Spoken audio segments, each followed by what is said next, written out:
मेरा नाम दिनेश और मैं अभी 22 साल का हूँ।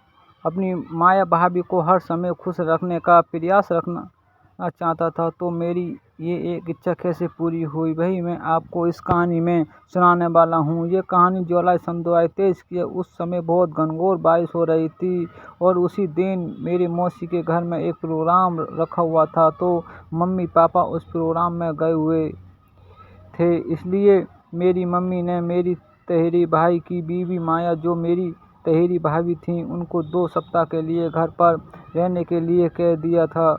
उस समय मेरी तहेरी भाभी माया 28 साल की थी और 22 साल का था।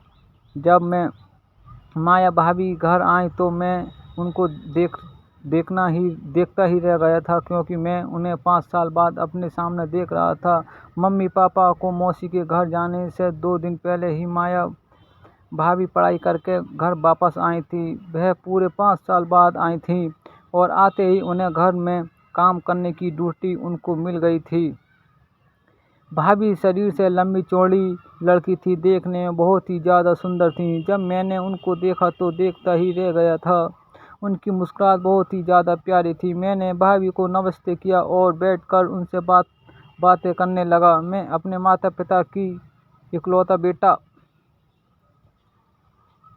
था और अपने तहेरे भाई बहनों में सबसे छोटा हूँ। मैं अभी सबसे छोटा हूँ, इसलिए सभी मुझसे बहुत ही ज़्यादा प्यार करते हैं। माया भाभी भी मुझको बहुत समझती थी और आपस में मिलजुल कर रहते हैं। अगले दिन सुबह 8 बजे मम्मी पापा ट्रेन में मौसी के घर चले गए। मैं और माया भाभी घर पर ही रह गए। 9 बजे तक हमने नाश्ता किया और फिर कमरे में बैठकर टीवी देखने लगे। माया भाभी मुझसे अपनी कॉलेज की पढ़ाई के बारे में बात कर रही थीं। थोड़ी देर बाद माया भाभी ने खाना खाया और हम साथ बैठकर खाना खाने लगे। मेरी गर्लफ्रेंड नेहा का फ़ोन आया और मैं नेहा से बात करने लगा। भाभी चुपके मेरी बात पर ध्यान दे रही थी और फिर उन्होंने फ़ोन का स्पीकर ऑन करने को कहा। मैंने फ़ोन का स्पीकर ऑन कर दिया और वह मेरी और नेहा की बातें सुनकर हंस रही थी। 15 मिनट तक बात करने के बाद मैंने फ़ोन रख दिया। खाना खाने के बाद माया भाभी मुझसे नेहा के बारे में पूछने लगीं। फिर माया भाभी मुस्कुराते हुए बोलीं, अच्छा दिनेश, हमारी देवरानी का नाम क्या है? मैंने नहीं भाभी, जो भी सिर्फ कॉलेज फ्रेंड है। माया भाभी मुस्कुराते हुए बोली, अच्छा तो तुमने साथ में कभी घूमने गए हो?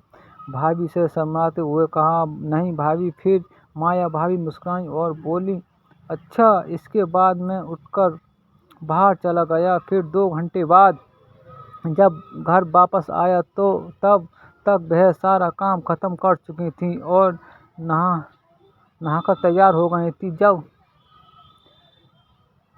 जब मैं बाथरूम में नहाने गया, फटाफट तैयार हो गया। मैंने कहा, भाभी कहीं घूमने चलते हैं? भाभी ने हाँ कह दिया। मैं भाभी को गाड़ी पर बैठाकर ले जा रहा था। भाभी मेरे बिल्कुल करीब में बैठी हुई थी। मुझसे उनका स्पर्श बहुत ज़्यादा अच्छा लग रहा था।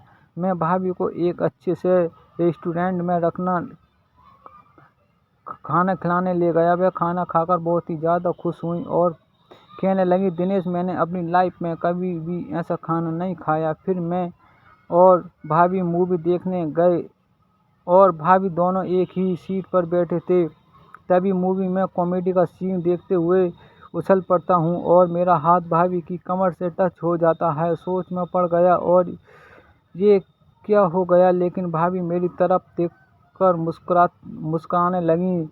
ये देखकर मुझे खुशी का ठिकाना नहीं रहा। फिर हम दोनों घर आ जाते हैं। शायद ये मेरे जीवन का हसीन पल था। शाम हो जाती है, मुझसे और भाभी बातें करते करते कब नींद आ गई पता नहीं चला। अगले दिन नेहा का बर्थडे था, इसलिए मैं एक पार्टी का आयोजन करने के लिए एक रेस्टोरेंट में गया। वहाँ नेहा दूसरे फ्रेंड के साथ अपना बर्थडे सेलिब्रेट कर रही थी। ये सब देखकर मुझसे बहुत ही ज़्यादा दुख हुआ, क्योंकि मैं नेहा से बहुत ही ज़्यादा प्यार करता था। मुझसे उदास देखकर माया भाभी ने मुझसे पूछा, तो मैंने नेहा के बारे में सब कुछ बता दिया। फिर माया भाभी ने कहा कि तुम्हें एक बार नहीं को फ़ोन करना, बात करनी चाहिए। शायद तुम्हें कुछ गलतफहमी हो गई है। मैंने नेहा से फ़ोन करके पूछा तो वह बोली अब मेरे साथ नहीं रहना चाहती और सुनकर वह बहुत ज़्यादा उदास हो गया। फिर भाभी ने कहा चिंता मत करो, तुम बहुत स्मार्ट हैं, हैंडसम हो, तुम्हें कोई दूसरी गर्लफ्रेंड मिल जाएगी। भाभी ने मुझसे समझाया और कहा चलो कहीं पार्क घूमने चलते हैं। मैं उदास मन में भाभी के साथ घूमने चला गया। कुछ देर इधर उधर घूमने और बातें करने के बाद हम घर वापस आ गए। रात 9 बजे भाभी ने मुझसे खाने के लिए बुलाया, लेकिन मैंने खाना नहीं खाया। अगली सुबह भाभी ने मुझसे फिर समझाया जल्दी ही तुम्हारी एक और गर्लफ्रेंड होगी, उदास मत हो। मैंने भाभी को बताया कि नेहा और मेरी दोस्ती बड़ी मुश्किल से हुई थी। ये सुनकर भाभी बोली मैं तुम्हारी मदद कर सकती हूँ। मैंने भाभी से पूछा कैसे, तो भाभी ने कहा मैं तुम्हें हमेशा खुद देखना चाहती हूँ और मैं तुम्हें उदास नहीं देख सकती, इसलिए मैं तुम्हारी दोस्त तो बन सकती हूँ। माया भाभी की बात सुनकर मुझे बहुत अच्छा लगा। फिर भाभी और मैंने नाश्ता किया और फिर मैंने कहा चलो कहीं घूमने चलते हैं। भाभी तुरंत तैयार हो गई। फिर माया भाभी और बाइक से बाजार गए, जहां मैंने भाभी को दोस्ती का पहला तोहफा दे दिया और फिर मैंने माया भाभी का प्रपोज स्वीकार कर लिया। फिर हमने खूब मौज मस्ती की और घूमकर वापस आ गए। शाम को मम्मी का फ़ोन आया और वह हम दोनों हालचाल पूछी। भाभी ने मम्मी से कहा सब ठीक है। मम्मी ने मुझसे कहा कि भाभी को परेशान मत करना। मैंने कहा ठीक है। मम्मी ने फ़ोन रख दिया। मैं भाभी सोफे पर बैठकर टीवी देख रहे थे, भाभी की तरफ निहार रहा था। मैं भाभी से बोला भाभी आप कितनी खूबसूरत हैं, कोई भी आपका दीवाना हो जाए। मैं भाभी को अपनी बातों में आकर्षित करना चाहता था। भाभी जल्दी से उठी और किचन में चली गई। मैं बोला भाभी क्या हुआ? भाभी बोली कुछ नहीं, कॉफ़ी बना के ले ला रही हूँ। मैं बोला ठीक है। आज पता नहीं मुझे क्या हो गया है,